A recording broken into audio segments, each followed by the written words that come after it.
Later, John Madden. All right, that's getting fuzzy. A team that's playing for something bigger. I can spin that, but specifics, guys. Give me names, positions, why. Later, Vince Lombardi. All right, let's say Pittsburgh, not flashy, but forged in steel. Their defense plays sound. Their run game controls the clock. That's my pick. They don't dominate on paper, but they do dominate on fundamentals. Later, Jim Brown.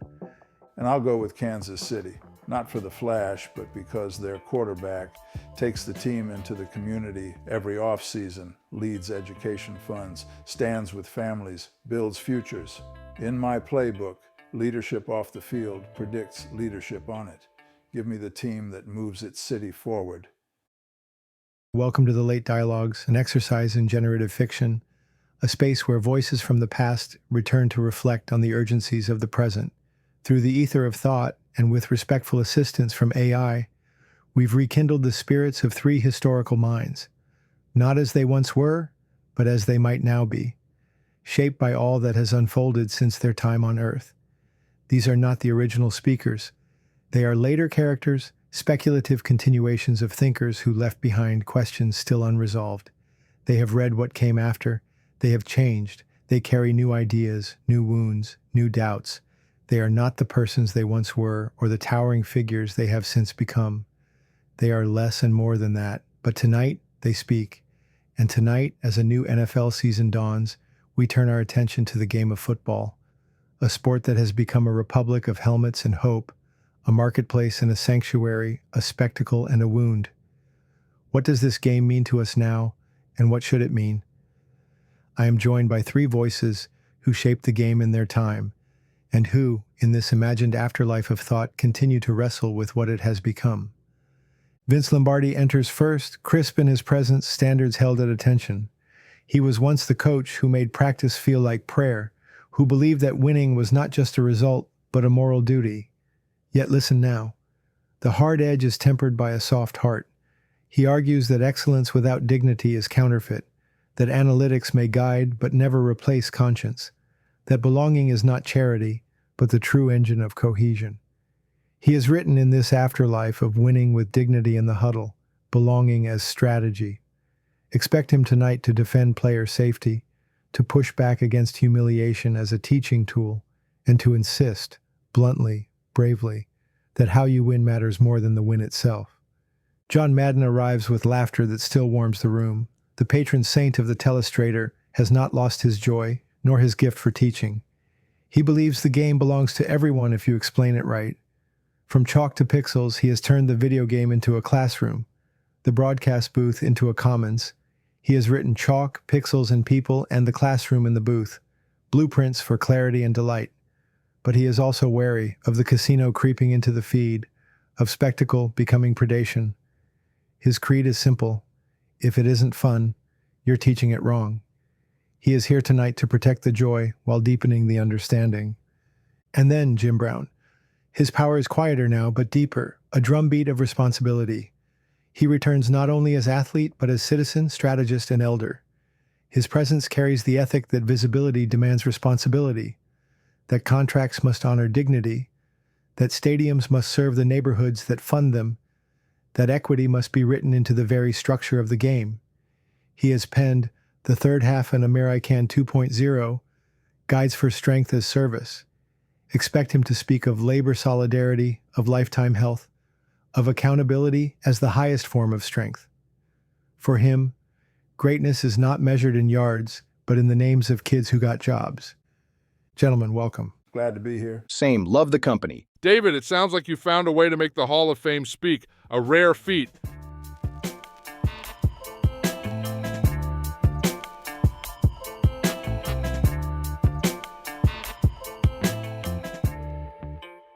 Vince, I want to begin with you. I keep thinking of the huddle as a kind of republic. Heads bowed, breath shared, a plan made. 11 men forming a circle of trust in an age where noise is everywhere, where money and pressure bear down on every choice. What does it mean to build that circle, not just to win, but to make each other larger? The huddle is sacred. It's not a marketplace, not a stage. It is where standards are spoken without shame. When I coached, I demanded discipline because without it, there is drift. But what I have come to see, in these years of reflection, is that discipline without compassion becomes tyranny, and compassion without discipline becomes drift. So the huddle, it must be both. Tough on standards, tender with people. I love that. Tough and tender sounds like a good sandwich too. But let me tell you, the huddle is also the classroom. It's where the lineman whispers a trick about leverage, where the quarterback keeps everyone calm, where even the rookie feels the heartbeat of the team. If you don't make room for joy, for explanation, for that moment where everybody gets it, then you've lost the plot. Standards, joy, those matter. But the huddle is also power. When I stood in one, I felt the weight of what it meant to be visible in America. 11 black men in a huddle. That wasn't just football, that was politics. And today, it still is. The huddle can teach civic trust, can model a kind of masculinity that is about care, not domination. But it can also conceal silence. The silence when abuse happens, or when a brother is broken and no one speaks up. A true huddle demands accountability. Jim, I hear you, and I agree. If you bench a man's dignity, you've already lost the game. The huddle must be a place where no voice is humiliated, no story disregarded. That's why I say belonging is not charity, it's execution. It's how excellence feels from the inside. Exactly. That's why I used to grab that telestrator to make sure the fan, the grandma, the kid with a controller, they're in the huddle too. Not literally, but in spirit. If you explain the game right, everybody feels included. That's belonging, right there. But belonging must extend past Sunday. What does it mean when the player walks out of that stadium and back into a neighborhood that's crumbling? What does belonging mean to the communities that build the stadiums but can't afford the tickets? If the huddle doesn't extend to them, then it's just performance. Then the coach has failed, not just at football, but at leadership. Winning with dignity means that the lessons in the huddle, resilience, respect, discipline, they spill outward, into family, into community. And don't forget fun, because if you strip away the joy, you don't just lose the game, you lose the people. Football has to be something kids want to be part of. That's the glue. Yes, but joy without justice is fragile. The huddle must carry both. It seems we circle back to a paradox, the huddle as sanctuary, but also as obligation, toughness and tenderness, joy and justice, standards and repair. Perhaps the question is not what the huddle is, but whether we are brave enough to let it be more than one thing.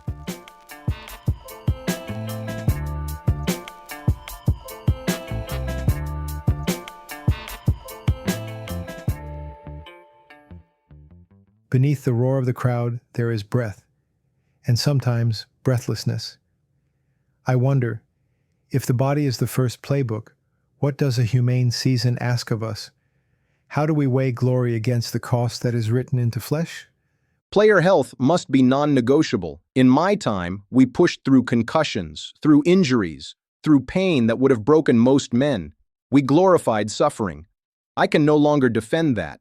I believe in red weeks, built-in recovery cycles. The body needs space, or the mind falters too. Excellence requires rest as much as it requires discipline. Yes, yes, yes. And you know what else? Thursday night football drives me crazy. Short weeks kill the quality of the game, and worse, they put players at risk. The fans see sloppy football, the players feel broken bodies. That's not a win for anybody. You want better football? Give them time to heal, to prepare. It's common sense. Common sense, yes, but common sense rarely makes money. Owners push for more games, shorter weeks, international slates, because revenue demands it. Meanwhile, the men who play the game are discarded when their bodies collapse. I say, contracts should tie guaranteed money to long-term health. If a man leaves the field with damage that shortens his life, the league owes him care, not charity, but justice. I agree. Independent concussion protocols, neutral doctors, all of it must be standard. Coaches must never be the arbiters of a player's pain. I used to pride myself on pushing men beyond what they thought possible. But there is a line. If you cross it, you trade dignity for points. That is not victory. And technology can help. We've got sensors, load management models, guardian caps, all of that. We can predict injury risk before it happens. But, and this is big, we can't turn players into spreadsheets. Data should guide preparation, not excuse recklessness. If an algorithm tells you a guy's 95% fit, that doesn't mean you run him into the ground. Exactly. Data is only as ethical as the hands that use it. Owners love numbers because numbers don't complain. But a man is not a metric. We need enforceable standards written into every contract, contracts of dignity. No player should retire into poverty, broken, anonymous. Discipline without compassion becomes tyranny. I learned that too late. If the schedule itself punishes compassion, then the schedule must change. You want better football? Protect the players. Nobody wants to see their heroes carted off week after week. Fans love toughness, yes, but they love players more. If we don't care for them, we lose not just the game, but the soul of it. The soul is already at risk. That's why the players must stand together. A union is a team that never leaves the field. We fought for yards. Now we must fight for years. Years, not just seasons, not just scores. What I hear in all of you is a plea for time. Time to heal, time to play with joy, time to live beyond the cheering. Perhaps the true measure of victory is not the glory of Sunday, but the quiet dignity of Monday morning.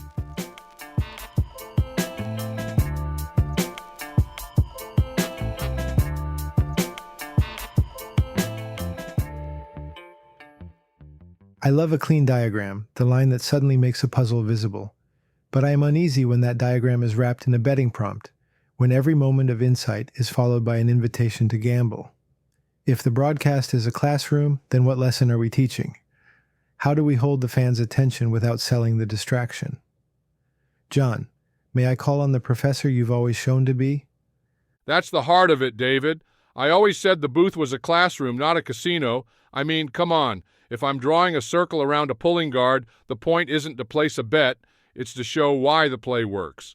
I want the grandma on the couch to smile and the coordinator in the press box to nod. That's the sweet spot. Gambling overlays, rage bait, that's not teaching, that's noise. And if the broadcast turns into a casino, well, I'll take the bus home. But the casino is already here, John. Billions flow through it, shaping schedules, influencing broadcasts, even creeping into locker rooms. We can't pretend it isn't there. My demand is simple. If betting is allowed to feast on the game, then a share of that feast must go to repair.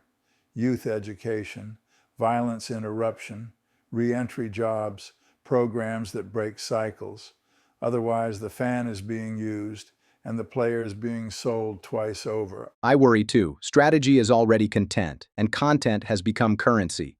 Coaches and players are no longer just competing. They are performing for an endless feed.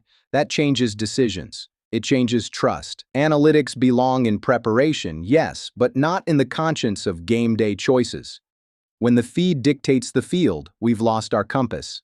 Exactly. It's not that technology is bad, it's amazing.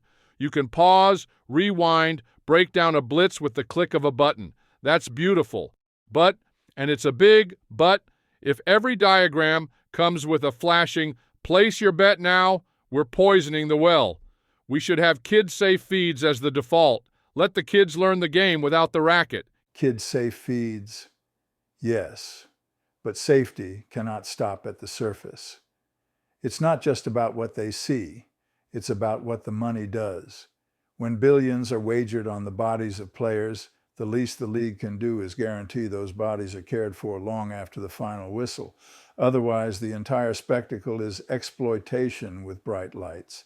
And exploitation is the opposite of sport. If you bench a man's dignity, you've already lost the game. The fan must be reminded. What they watch is not product, it is sacrifice. Sacrifice deserves respect, not consumption. Look, I'll always be the guy who loves explaining why a guard pulls, why a receiver sells the fake. That's joy. That's learning. If we keep that front and center, football stays human. But if we let the casino call the plays, then yeah, I'm serious. We should all take the bus home. Then maybe the question is, who owns the bus? The fans, the players, or the house that built the casino? The bus, the classroom, the casino, 3 images for one game. Perhaps the challenge is not to choose among them, but to decide which one deserves our ticket. Do we board the bus together, sit in the classroom together, or gamble alone?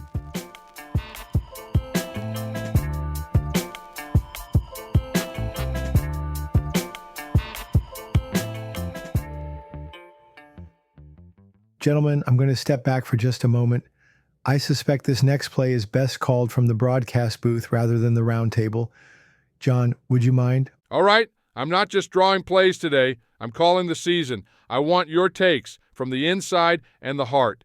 This season's stretching out before us like the 20-yard line after the kickoff.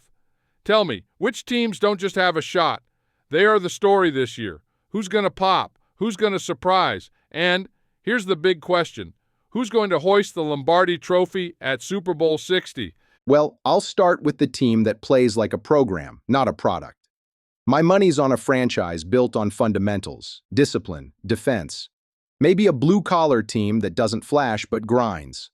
The kind that treats every run fit, every alignment, as a moral decision. That's my kind of narrative. Discipline is important, but provide me the team whose players have breathed in their city, whose identity is more than a jersey. Their quarterback is a leader in the community, not just on the field. I'll pick a team that's not just playing football. They're playing for something bigger than the stadium. All right, that's getting fuzzy. A team that's playing for something bigger. I can spin that. But specifics, guys. Give me names, positions, why. All right, let's say Pittsburgh, not flashy, but forged in steel. Their defense plays sound. Their run game controls the clock. That's my pick. They don't dominate on paper, but they do dominate on fundamentals. And I'll go with Kansas City, not for the flash, but because their quarterback takes the team into the community every offseason, leads education funds, stands with families, builds futures. In my playbook, leadership off the field predicts leadership on it. Give me the team that moves its city forward. Love it.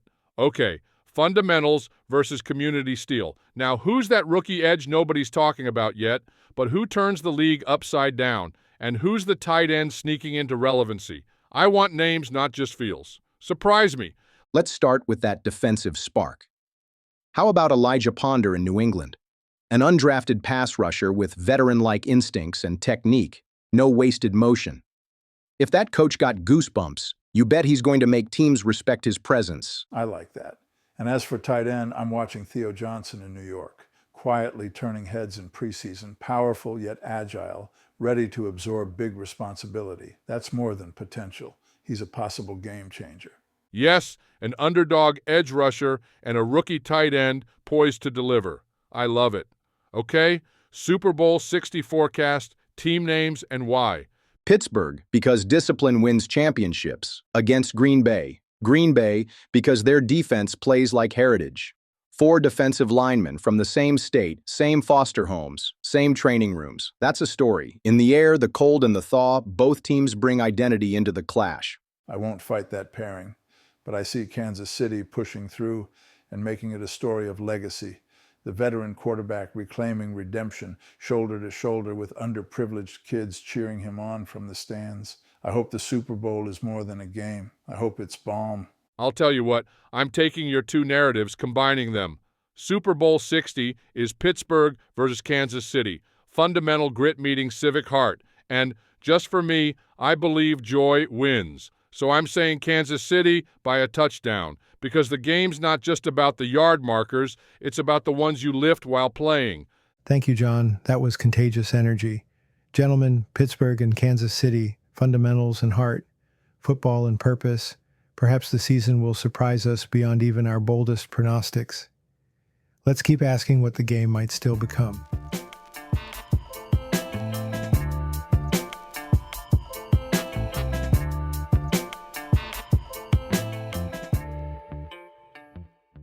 Money organizes attention, but who organizes money? A season ends, the lights go dark, and yet there is a third half.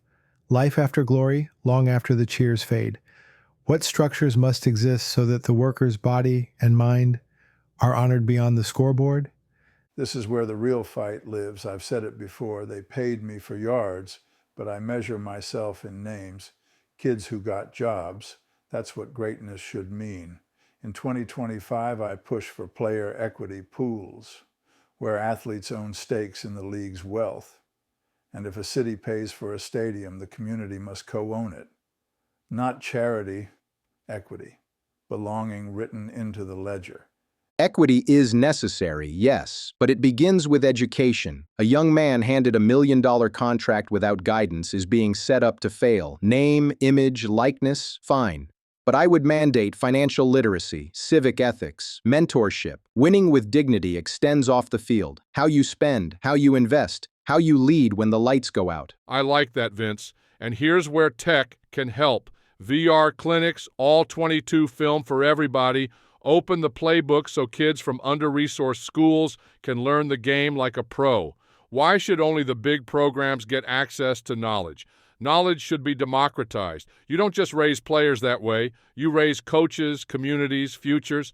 John, access is good, but access without justice is empty. What good is VR if a retired lineman can't pay for his medicine? What good is all 22 if the neighborhood that raised the player is starved of opportunity? A union is a team that never leaves the field. If we don't build structures for aftercare, then we're just creating more broken bodies for the highlight reel. Jim, I hear you. But justice requires standards too. Equity pools, pensions, healthcare. Yes, but also personal accountability. Glory without growth is stasis. We must teach men to lead lives of purpose, not only to demand from the league. Sure, but let's not forget joy. You can't make it all sermons and spreadsheets. Football lifts people when it's accessible, understandable. Give people the tools, the explanations, the fun. That's also equity. Fun doesn't pay hospital bills, John, and dignity doesn't come from sermons alone, Vince. It comes from guarantees, health care, pensions, equity stakes. If greatness doesn't lift others, it's just noise. Noise is the enemy of excellence, but I concede, without structures of care, my standards ring hollow. So maybe the third half needs all of it: structure, justice, and joy. A union meeting with a telestrator. Why not? A union meeting with a telestrator. Perhaps that is the image of the third half. Repair that is rigorous, joyful, and just. To fight for years, not just yards. To demand equity, but also to teach purpose. To play not just the game, but the life that follows it, in ways that keep the soul intact.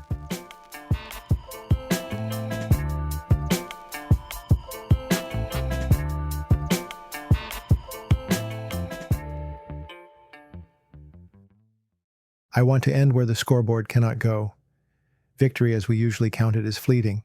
But if winning must also include the season after the season, the neighborhoods, the bodies, the apprentices coming up, then what is a win? What is winning now? Winning still matters, don't mistake me there. But I've come to see that the bravest decisions a coach makes are often invisible on Monday morning. Sitting a player because he is concussed, choosing mercy over humiliation, refusing to bench a man's dignity. Those choices won't light up the scoreboard, but they shape lives, and lives are what count. You know me, I'll always say, if it isn't fun, you're teaching it wrong. For me, winning is when everybody in the room gets it, when the grandma smiles and the coordinator nods, when the kid at home feels like he belongs to the play. If football isn't teaching joy, it isn't winning. For me, winning is justice. If a man leaves the field broken and discarded, no amount of rings can redeem that. True victory is when contracts honor dignity, when unions protect years, when the wealth of the game rebuilds the neighborhoods that raise the players. Accountability to yourself, to your community, even to your own past. That is the highest form of strength. Jim, your words are heavy, but they resonate. Winning with dignity, winning with justice, these must be our compass points. And with joy. Don't leave me out here. If you strip the fun, you strip the soul. Winning without joy is just another kind of loss. Joy without justice is fragile. Justice without joy is dry. Perhaps they need each other. Perhaps that is the definition we've been circling all evening: winning as a balance. Standards and tenderness, joy and justice, glory and repair. The huddle as republic, the body is sacred, the fan is student, the union is team that never leaves the field.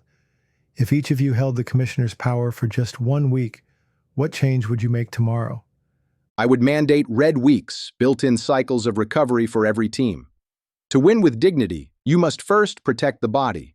I'd make kid-safe feeds the default, every broadcast, every stream, teach the game clean, teach it fun, let the next generation fall in love with football, not with the casino wrapped around it. I would create a league-wide equity pool owned by the players and the communities that built the stadiums, a union that never leaves the field. That would be my one-week revolution. Red weeks, clean feeds, equity pools, 3 visions of victory, each incomplete alone, but together perhaps a map of what the game could yet become. This has been The Late Dialogues. Tonight, with later Vince Lombardi, John Madden, and Jim Brown, we ask not what football has been, but what it might still mean. Until next time, keep the conversation alive.